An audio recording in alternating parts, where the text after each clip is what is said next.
Assalamualaikum warahmatullahi wabarakatuh.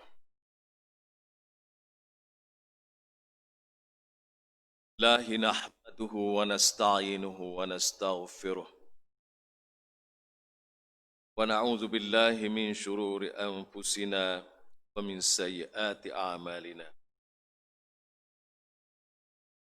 Man yahdihillahu fala mudilla lahu wa man yudlil fala hadiya lahu. Ashhadu an la ilaha illallah wahdahu la syarika wa ashhadu anna Muhammadan abduhu وسلم وبارك على حبيبنا ورسولنا وقدوتنا محمد وعلى آله وأصحابه ومن تبعه ونصره ووالاه أما بعد. Al-Fadhil Tuan Imam Musi dan ahli-ahli jawatan masjid, alim ulama, hadirin hadirat, muslimin muslimat. Pertamanya marilah sama-sama kita mengucap Alhamdulillah dan syukur kepada Allah Subhanahu Wa Taala di atas segala limpah rahmat kurnia yang kita terima pada setiap waktu, setiap masa. Mudah-mudahan dengan kita bersyukur, semua amalan kita diterima oleh Allah sebagai amalan salih. Dan Allah akan tambah lagi macam-macam kepada kita dari dunia sampai ke akhir. Kedua, marilah sama-sama kita bersyukur pada Allah Subhanahu Wa Taala. Pada pagi yang mulia ini dapat kita menunaikan salat subuh. Ini adalah satu lagi anugerah yang Allah beri pada kita, yang Allah beri kita ingat dan boleh tanggung dan mari ke masjid. Adalah nikmat besar. Syukur pada Allah. Semoga Allah akan beri lagi kekuatan kepada kita untuk masa-masa seterusnya. Allah beri kepada kita kekuatan supaya hari ini untuk seterusnya dalam hidup kita. Allah akan memberi kepada kita kalau kita minta dengan ikhlas. Allah akan tunaikan hajat kita kalau kita minta dengan sengaja. Kabulkan permintaan kita kalau kita minta dengan dari setulus hati. Allah Subhanahu Wa Taala tengok kepada hati manusia, hati kita sebelum dia tengok kita kecek. Karena itulah Rasulullah sallallahu alaihi wasallam sebut dalam hadisnya, ud'u Allah wa antum muqinuna bil ijabah. Doalah, mintalah sesuatu atau apa jua pada Allah. Jika kamu minta mohon tadi, kamu yakin Allah terima. Setiap kali kita angkat tangan, setiap kali kita sebut mulut, hati kita yakin bahawa Allah akan terima. Kalau kita minta yang baik-baik, dan pada waktu yang sama kita yakin Allah terima, supaya Allah hindarkan dari hidup kita perkara-perkara buruk. Tanggung, tak dapat. Tuan-tuan sekalian, hari ini adalah hari ke-10 bulan Muharram. Hari ini adalah hari yang istimewa di antara hari-hari yang istimewa. Keistimewaan hari ke-10 Muharram ni disebut oleh Rasulullah sallallahu alaihi wasallam adalah digalakkan berpuasa. Dan puasa pada 10 hari di bulan Muharram ni, Rasulullah kata, ahtasib, aku harap, an yukaffiru sanatan madiyah, akan mengkifaratkan dosa-dosa setahun yang lalu. Tuan-tuan, ini fadilat kelebihan puasa pada bulan Muharram, iaitu pada hari ke-10. Dan hari ke-10 ni banyak peristiwa yang berlaku. Antaranya ialah Allah Subhanahu Wa Taala menyelamatkan Nabi Musa AS apabila dikejar oleh Fir'aun dengan bala tentera.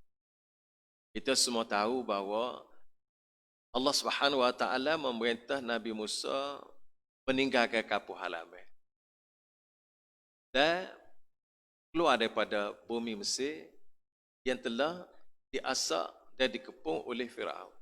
Keluar waktu malam. Apabila nak cerah, nampak tentera hak duk kejar duk alik belakang. Alik depan ni ada laut. Sehingga kata sebahagian, inna la mudrakun. Tak ada dah kita mati dah sekali ni. Inna la mudrakun. Tapi Nabi Musa kata, Allah cerita, kalla inna rabbi ma'iyya. Inna rabbi. Aku ada Tuhan bersama aku. Dalam keadaan suasana yang gawat, suasana yang menakutkan, suasana yang rasa mati tu bila-bila dah. Nyawa tu di ujung tanduk. Bagaimana nyawa pedai atau telah di ujung tanduk, panggil, nak pecah bila-bila. Allah Subhanahu Wa Taala perintah Nabi Musa supaya katak tukar dia ke laut. Dan apabila dia katak tukar ke laut, Allah buat lorong, 12 lorong. Nabi Musa dan umatnya. Dan setiap orang itu boleh jalan supaya tanah kerah. Sehingga siapa seberai. Firaun yang mengejar tadi, apabila nampak dah orang lain nak lepas, dia pun rasa boleh pergi juga ke tanah kerah. Dia dengan tenteranya kejar lagi sedang molek Nabi Musa dan para pengikutnya lepas Firaun sedang molek duduk tengah laut. Allah Subhanahu Wa Taala mematikan Firaun dan tenteranya semua sekali. Nabi Musa selamat. Kurang daripada tu orang Yahudi hari 10 Muharram ni dia puasa. Tak apa kelar ni. Dia cuti hari ni. Dia tak kerja. Sebab dia mengenalkan satu peristiwa besar yang telah berlaku kepada Nabi Musa AS. Dan apa ni, tok nenek dia selamat daripada dikejar oleh Firaun. Selamat daripada mati dengan di tangan Firaun. Apabila Rasulullah SAW sapa di Madinah, dia tengok orang Yahudi puasa. Maka Rasulullah kata, ana aula bih, akulah pada orang Yahudi puasa. Orang Yahudi puasa dia tidak ikut agama Nabi Musa. Tapi aku diutus oleh Allah, Nabi yang diutus oleh Allah Subhanahu Wa Taala bawa agama serupa dengan agama Nabi Musa. Fa ana aula bih, akulah lebih layak untuk berpuasa. Orang Yahudi walaupun dia puasa, dia tidak ikut agama Nabi Musa. Karena itulah dinamakan Yahudi. Kalau sekiranya dia kekal di atas agama Nabi Musa, dia jadi Islam. Sama juga orang yang Kristian. Apabila kekal atas agama Nabi Isa, dia tidak nama Kristian, dia akan nama Islam. Karena semua Nabi dan Rasul yang bawa agama ni adalah bawa hanya satu, iaitu Islam. Karena itu Allah sebut, inna dina indallahi Islam. Agama yang sebenar, yang diturun oleh Allah, yang telah dibawa oleh para Nabi dan Rasul adalah hanya satu agama, iaitu Islam. Karena itu Allah Subhanahu Wa Taala tidak terima agama lain selain daripada Islam. Sama ada orang Yahudi nak kata dia Yahudi ke, Kristian ke, orang nak kata Kristian ke, itu nama dia mau buat. Nama hak sebenar, Islam. Karena itu tuan-tuan, biar kita nampak tengok bahawa puasa ni dia ada sejarah dia. Karena itu Rasulullah SAW sebut, puasa Ramadan 10 Muharram ini aku harap dapat mengkifarat puasa setahun hak lepas. Dia berbeza dengan puasa hari Arafah atau hari wukuf. Rasulullah kata, ahtasib, aku harap kafirus sanatain, kifarat 2 tahun. Tahun apa? Tahun hak akan datang. Kalau puasa ni hak tahun lepas. Karena tu tuan-tuan, ada di dalam hidup kita sepanjang tahun ni keistimewaan yang berlaku. ya Allah Subhanahu Wa Taala cadai nak beri ganjaran yang sangat besar kepada umat Nabi Muhammad sallallahu alaihi wasallam. Tuan-tuan sekalian, apabila mari bulan Muharram, maka kita pakat berada dalam tahun baru hijrah.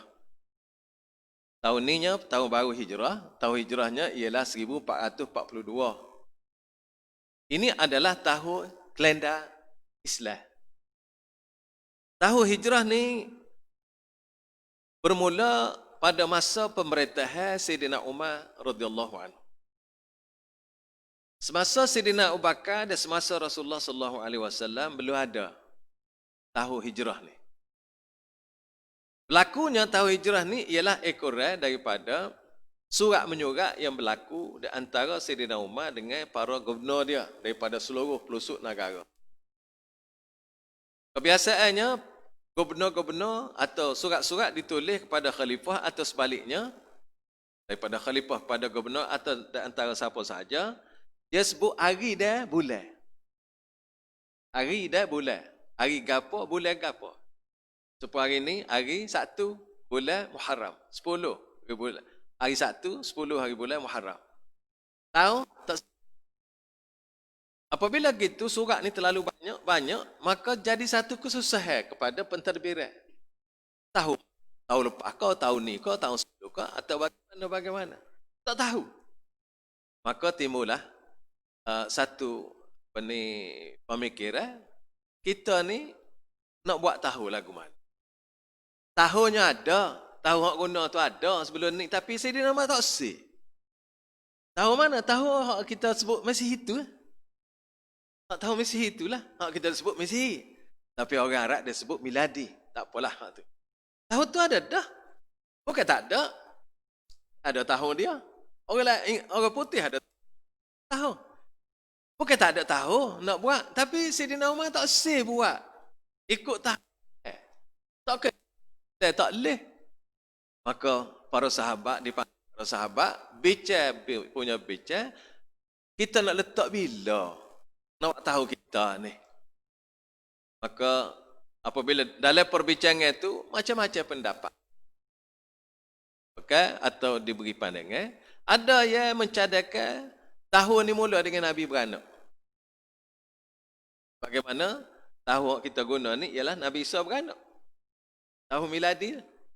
Ada yang mencadangkan ketika tahun tu ambil sempena wahyu kepada Rasulullah. Itu peristiwa besar juga. Ada yang mencadangkan tahun Isra Mi'raj. Itu peristiwa. Mencadangkan tahun Nabi pindah ke Madinah. Peristiwa.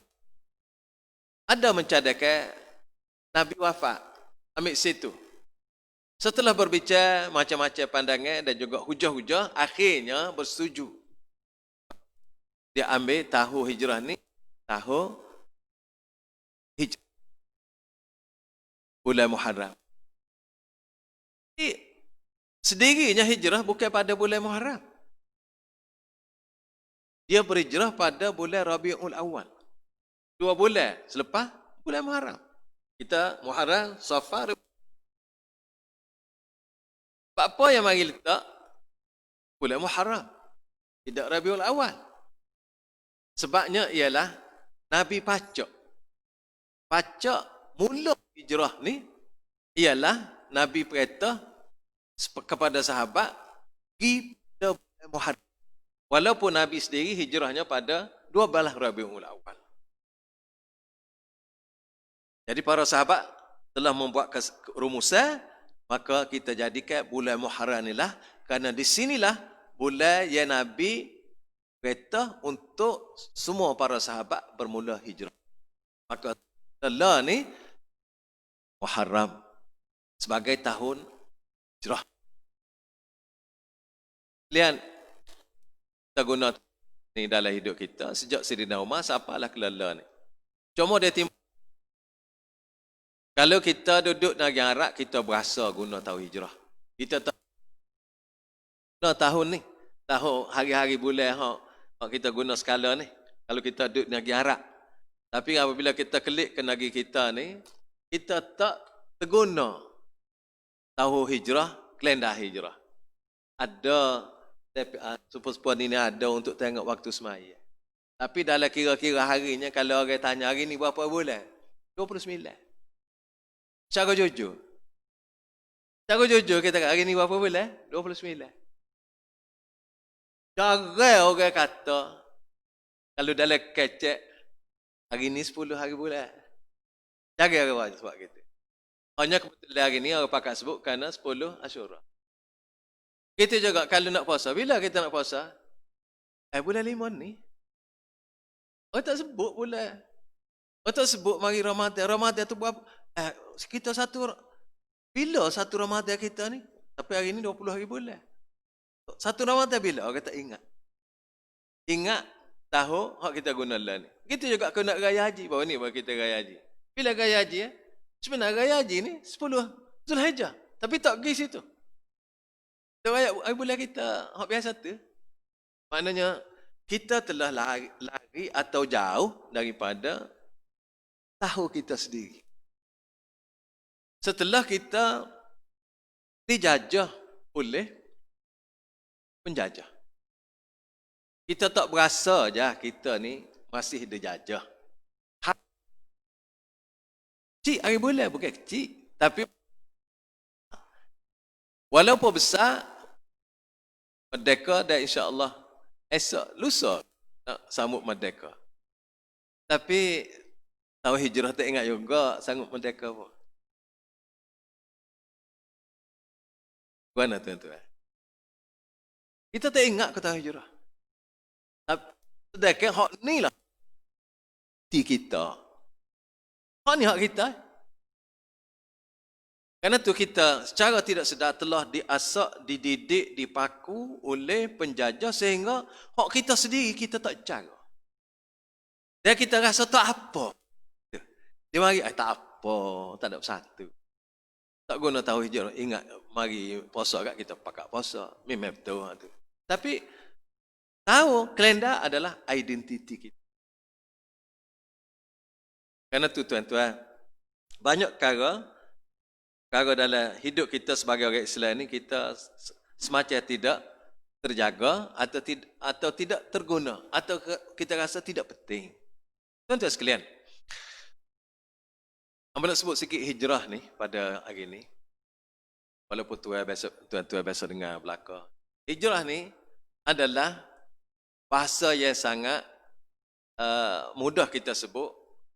Dan setiap tahun apabila mari tahun hijrah ni, ada ceramah-ceramah yang berkaitan dengannya. Walaupun telah dengar sebelum ni, abang nak kasih sikit dalam beberapa perkara. Yang pertama, hijrah ni adalah pindah. Pindah daripada satu tempat ke satu tempat. Di segi bahasanya, pindah kat hijrah. Di segi agamanya, istilah agamanya, ialah Nabi pindah dan para sahabatnya dari Mekah pergi ke Madinah dalam menjujur titah perintah Allah untuk mengamal dan menegakkan agama di dalam kehidupan. Lah Mekah pada ketika itu tidak ada ruang untuk mengamal agama. Karena tu hijrah ni adalah agama. Lain dengan pelarian. Pelarian kadang-kadang tidak kena dengan ini. Rasulullah pindah daripada Mekah pergi ke Madinah adalah untuk bawa agama, mengamalkan agama dan melaksanakan agama perintah. Itu hijrah. Karena tu orang pindah juga niatnya tidak kerana agama, tidak kerana nak mendirikan agama, tidak kerana nak melaksanakan agama, tidak kerana nak mengajak orang ke agama, pindah juga. Walaupun di segi zahir dia pindah berhijrah, tapi tidak ada pahala. Sebagaimana Rasulullah SAW sebut dalam hadisnya hak masyhur, iaitu sebagaimana yang telah diriwayatkan oleh Sayyidina Umar radhiyallahu anhu. Innamal a'malu binniyat wa innama likulli imri'in ma nawa. Faman kanat hijratuhu ila Allah wa rasulih fa hijratuhu ila Allah wa rasulih. Faman kanat hijratuhu lidunya yusibuha aw imra'atin yankihuha fa hijratuhu ila ma hajara ilaih. Maksudnya sesungguhnya semua amalan yang dilakukan oleh setiap orang itu dia akan jadi sah dan diterima oleh Allah dengan niat. Dan setiap orang amalan yang dia buat tu mengikut apa yang dia niat. Siapa-siapa pergi hijrah kerana Allah dan Rasul, maka hijrahnya adalah kerana Allah dan Rasul. Siapa-siapa hijrahnya kerana nak mencari sesuatu bahagian daripada dunia ataupun nak berkahwin dengan seseorang wanita, maka hijrahnya tadi ikut hak dia niat tu. Dia niat untuk apa? Karena tu amalan hijrah ni pada zaman Rasulullah lagi serupa nampak zahir. Ke Madinah belakang hak hijrah tadi. Niat berbeza. Kerana Allah dan Rasul. Ada orang kerana nak nega. Ada kerana nak kahwin. Amalan serupa. Tetapi pada hakikatnya mengikut niat masing-masing. Kerana kita tengok amalan ni Rasulullah sebut, niat tadi yang menentukan amalan itu jadi amal ibadat atau jadi adat. Niat kerana Allah dan Rasul. Kalau dia niat bukan kerana Allah dan Rasul, mengikut apa hak dia niat. Dia nak pergi naga, jadi naga. Dia nak pergi berkahwin, boleh berkahwin. Sama juga kita berkata dengan niat kita.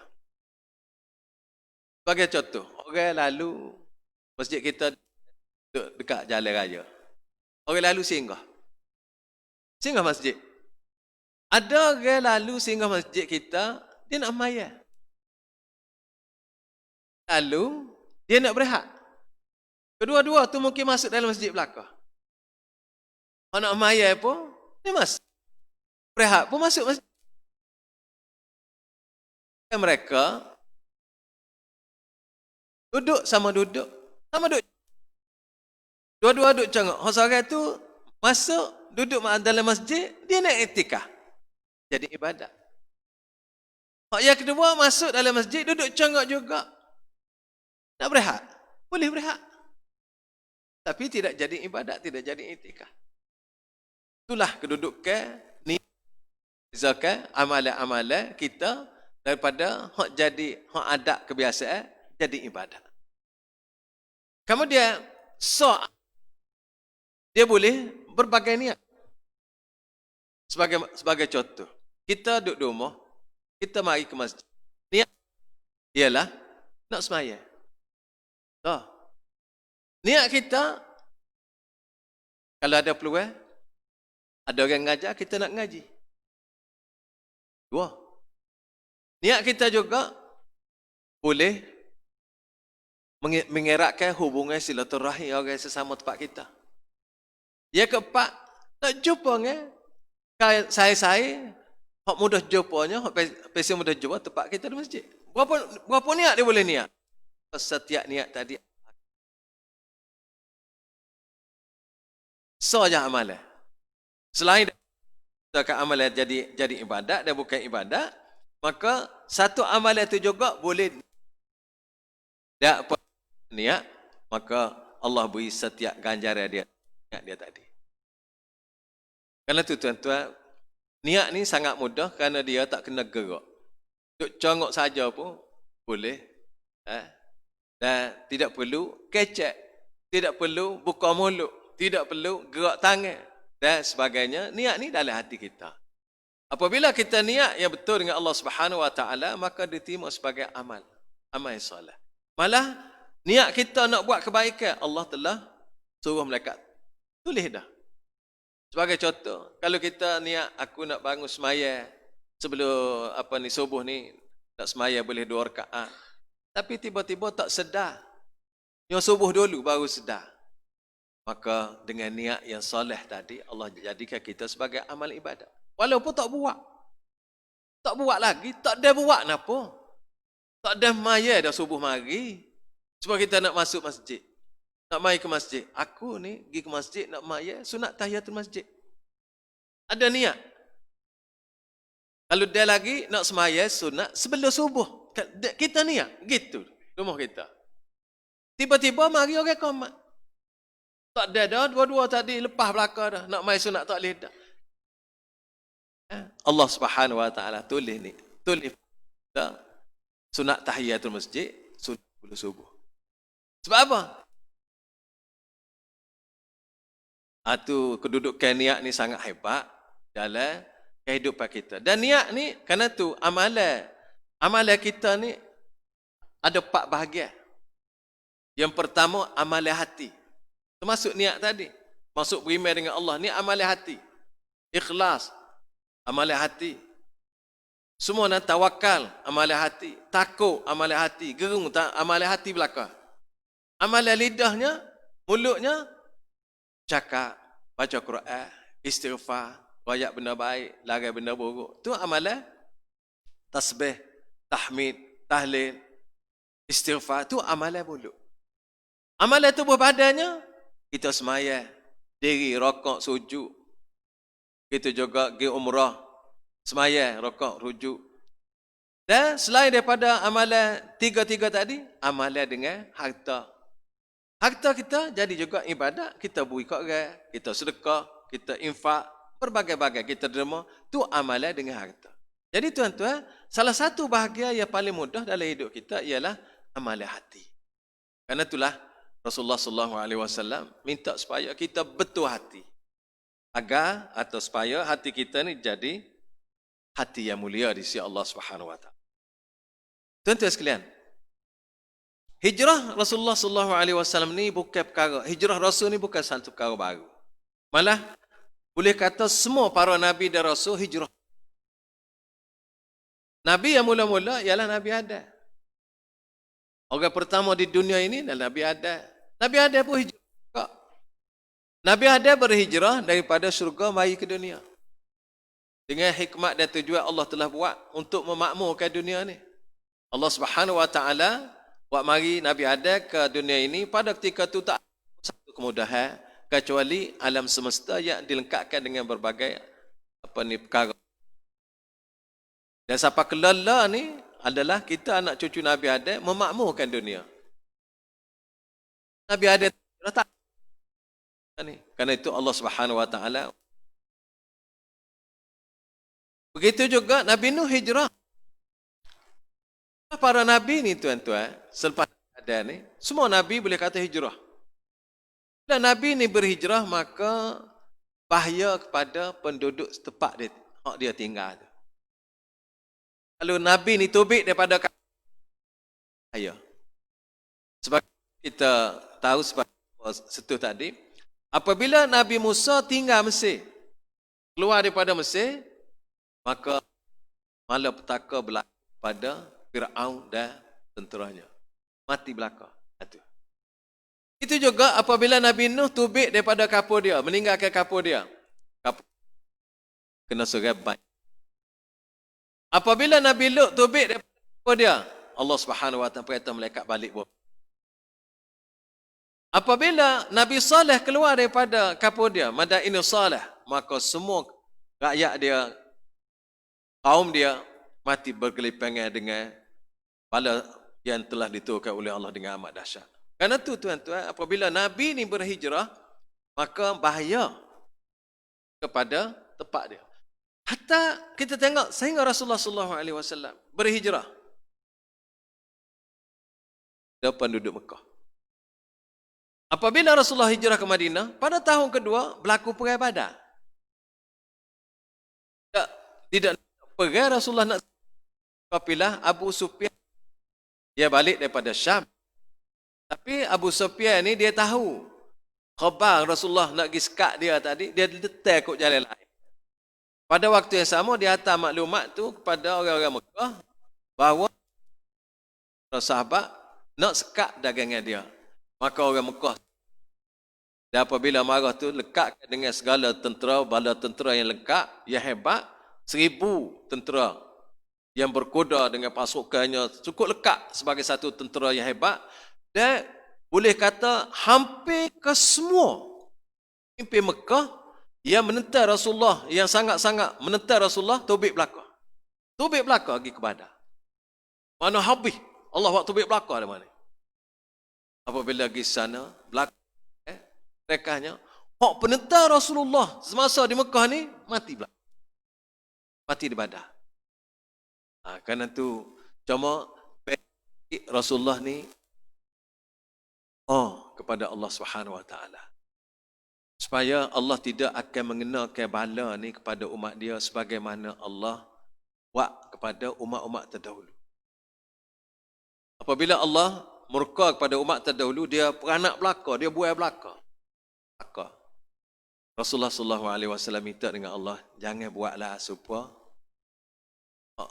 Allah Subhanahu Wa Taala buat kepada umat-umat yang dulu. Kerana itulah ni, lepas Rasulullah sampai ke ni, sampai ke akhir zaman, orang menentang Rasulullah, orang menentang Islam ni Allah tak tunjuk. Tak ambil tindakan serta-merta. Dia biarkan. Kerana Rasulullah minta. Waktu adalah kebaikan-kebaikan. Ya Rasulullah ni saya.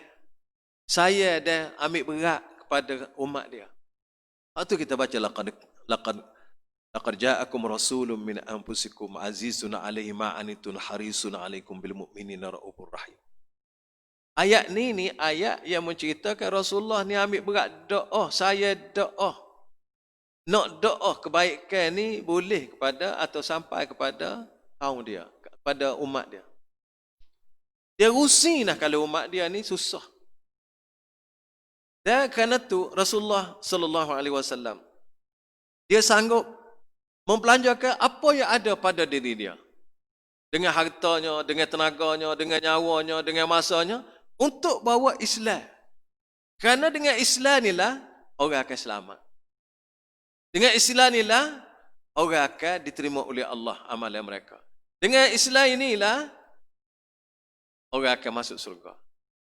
Usahanya Rasulullah sallallahu alaihi wasallam supaya Islam ni siapa dan supaya terima agama Islam ni.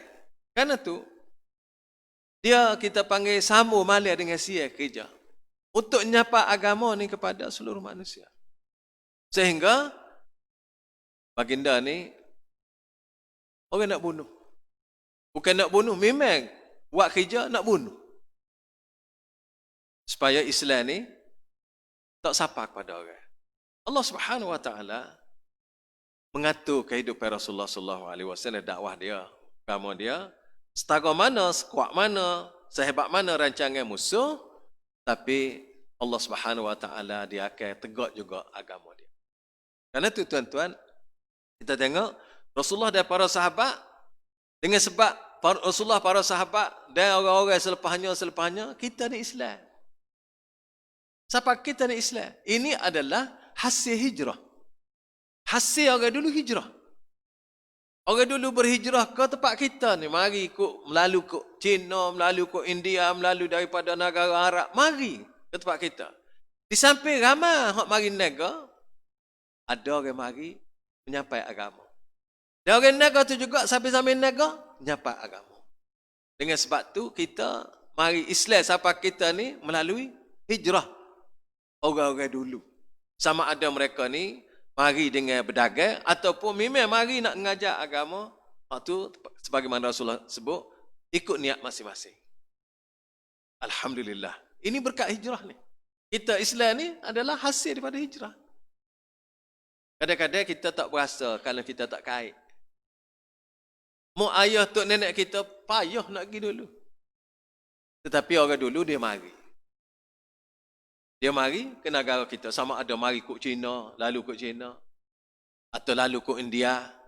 Ataupun mari daripada Hadramaut zaman dulu. Langsung daripada negara Arab.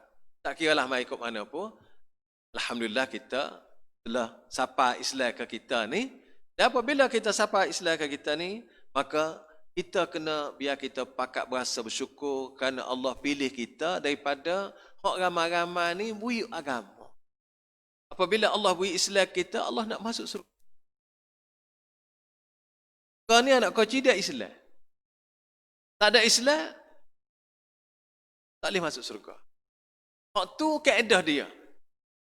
Nanti orang kata, apa agama lain tak boleh masuk surga ke? Kita tak tahu, kita tak kecek agama lain, kita kecek agama ikut Islam. Pasal apa? Pasal dunia ni hak Allah. Akhirat pun hak Allah. Dan semua ni hak Allah. Dan apabila dia semua ni hak Allah, dunia akhirat hak dia, maka dialah hanya boleh buat peraturan. Tak ada orang boleh langgar kandak dia. Tak ada orang boleh pindah penentuan dia. Tak ada orang boleh halal apa hak dia nak. Kalau ikut hak dia, akan berjaya. Tak ikut hak dia, maka akan sengsara lah. Kerana tu gapo semua sekali, Allah Subhanahu Wa Taala tidak buat nyaya ke hamba dia dengan tidak tentu pasal. Sebelum Allah Subhanahu Wa Taala beri sesuatu kenakan tindakan, maka Allah utus rasul pada umat masing-masing. Termasuklah Nabi kita yang terakhir ni sallallahu alaihi wasallam. Alhamdulillah tuan-tuan. Kita hijrah ni maknanya bukan sahaja kita ikut kalender ni, tetapi maksudnya hijrah ni Rasulullah kata al-muhajir man hajara ma nahallahu anhu. Orang hijrah adalah orang hak tinggal hak Allah larang. Hak Allah larang dia tak buat. Itu orang hijrah. Orang hijrah juga Rasulullah kata wal muhajir man hajara su. Orang tak buat hak bagai buruk. Hak Allah larang itu tentu bagai buruk. Orang hijrah juga Rasulullah kata wal muhajir man hajaral khataya wa dzunub. Orang hak tinggal benda-benda kesalahan dan dosa. Sudah tentulah hak Allah larang tadi benda buruk. Benda buruk itu benda dosa. Dan Rasulullah sebut lagi dalam hadis lain, al-hijratu an tahjural fawahisha ma zahara minha wa ma batan. Hijrah tu ialah hendaklah kamu tinggal perkara fahisyah, perbuatan keji. Zahir dan batin. As-salah wa tu'tiyaz zakah, summa anta muhajir wa immitta bil hadar. Hendaklah kamu tinggalkan perkara fahisyah, perkara keji ni. Fahisyah kalau dalam bahasa Quran seperti zina, liwat, lesbian, homoseks ni fahisyah dia panggil. Kemudian hendaklah kamu mendirikan solat dan mengeluarkan zakat. Apabila tinggal hak Allah larang dan buat hak Allah suruh, maka kamu adalah telah melakukan hijrah wa immitta bil hadar. Walaupun kamu mati di tempat kamu sendiri, tak pindah. Termasuk orang berhijrah. Kerana tu hijrah ni tuan-tuan, kena tinggal hak Allah larang. Kalau zaman kita lah ni kak, tinggal segala amalan, perbuatan, fahaman, akidah, pemikiran yang bertentangan dengan Islam, kena tinggal belakang. Tak ada nilai Allah Subhanahu Wa Taala. Kerana tu semua adab, fikiran, amalan yang bertentangan dengan Islam kena tinggal, kena buat, kerana hanya terima bagaimana agama dia waktu tu. Begitu juga budaya, kebudayaan, cara hidup yang bertentangan dengan Islam kena kita buat. Sebab apabila ia bertekad dengan Allah, maka Allah murka perkara hak dia hak dia tegah tadi. Itu juga kita hijrah ni termasuk kita tak buat perkara yang melalai dan melekakan kita daripada ingat pada Allah. Masuk juga hijrah.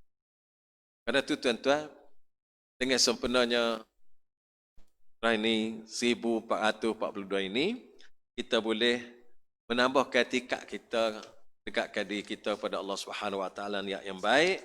Mudah-mudahan kita hidup mendapat kerajaan Allah dan Allah terima sebagai amal soleh kita yang dapat kita lakukan sepanjang hayat kita ini. Dan kalau kita dipanggil oleh Allah, Allah meridai dan Allah mengampuni apa-apa yang silap salah yang kita tidak sedar. Dan Allah jadikan semua amalan kita sebagai amalan soleh. Dan kita minta keampunan dengan Allah supaya hak silap salah kita sedar dan tak sedar.